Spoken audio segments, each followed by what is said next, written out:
support my colleague from Hawai'i, and though I did not have a chance to read my presentation today, but I will, because for those naysayers that are here today, I will support the man that I thought would be the right person for the right job, and I continue.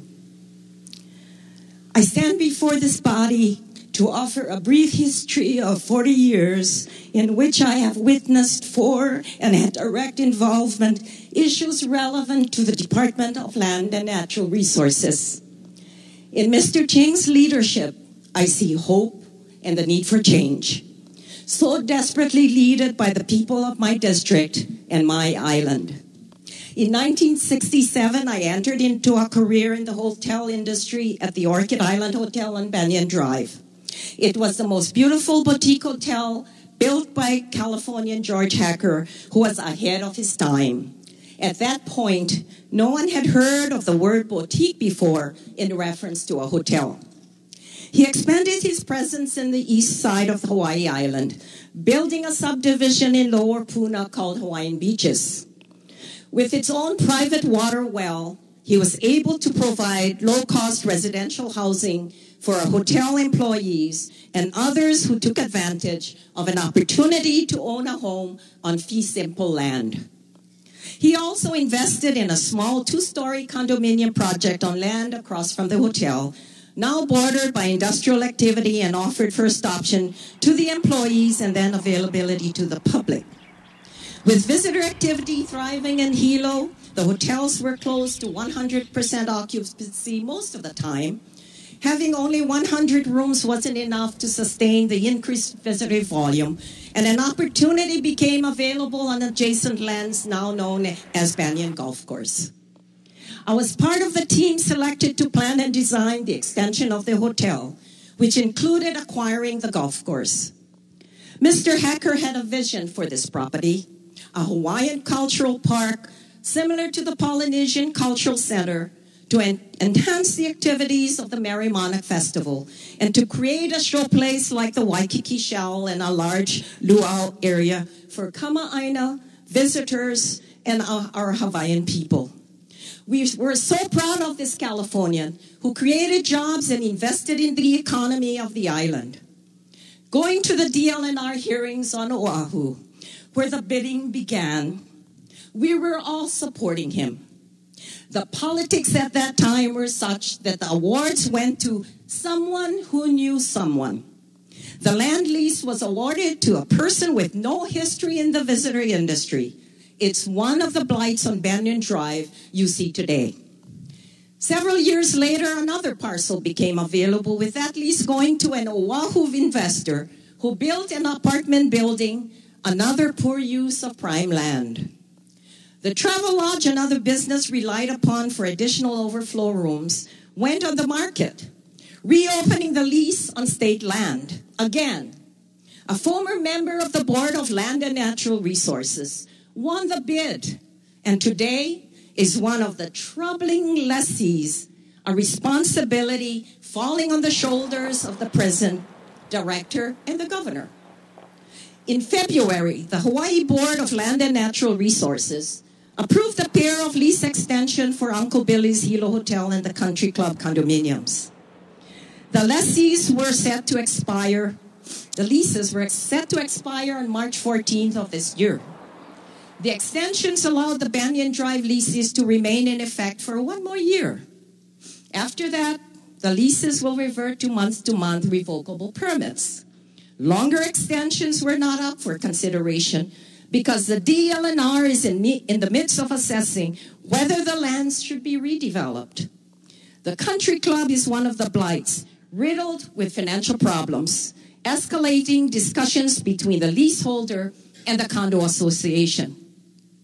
In December of 2014, the board denied a 15-year extension for Reed's Bay Resort Hotel, instead giving the business a 1 more year extension.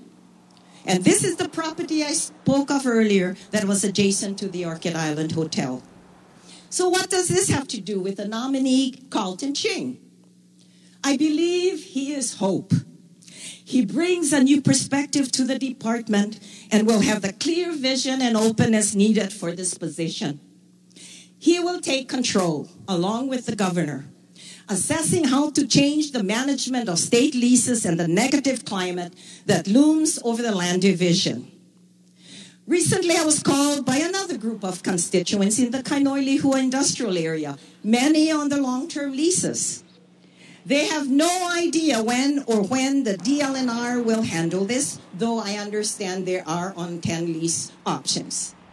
Being small businesses surviving the economic decline in the past decade, they were not committed to making improvements to their infrastructure and buildings until such time as they guarantee a long-term lease renewal. Small businesses like my dear friends Don and Kathy O'Reilly, who own a small mom-and-pop print shop, want to stay in business. Their home is in the district of the good senator of Puna at Volcano, and they ask, please help us. We can't afford the kinds of increases the agency is requiring. It will kill us, and we will have to close.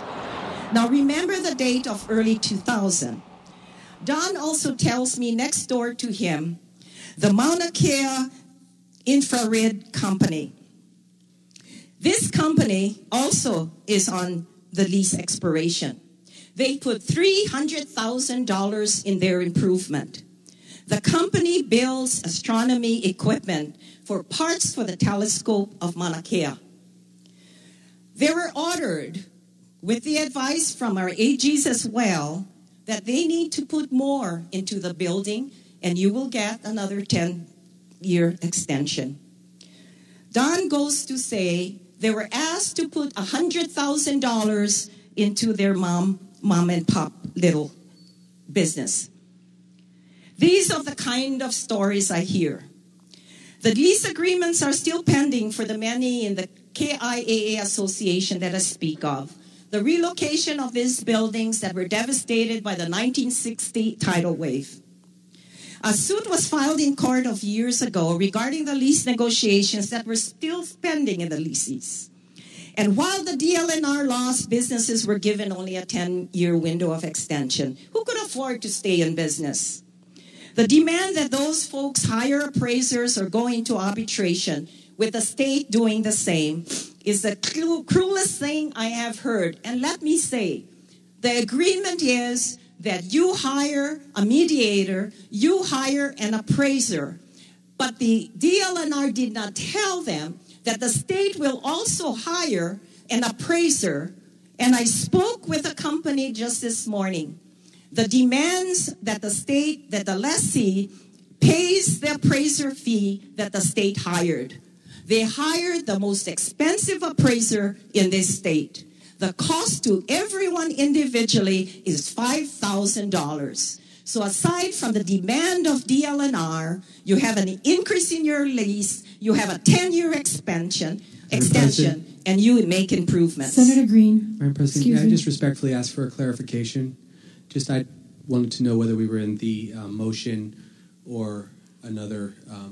We are in discussion regarding the filing of this measure. So, Senator Inouye, if you can contain your remarks to the filing of this measure. All right. I just wanted to say, in addition to my colleague from Hawai'i Kai, why I support the nominee, Madam President. Thank you. And the illness that goes beyond, I think we need to stop this crazy cancer that's in the division of DLNR. Thank you, Madam President. Thank you very much.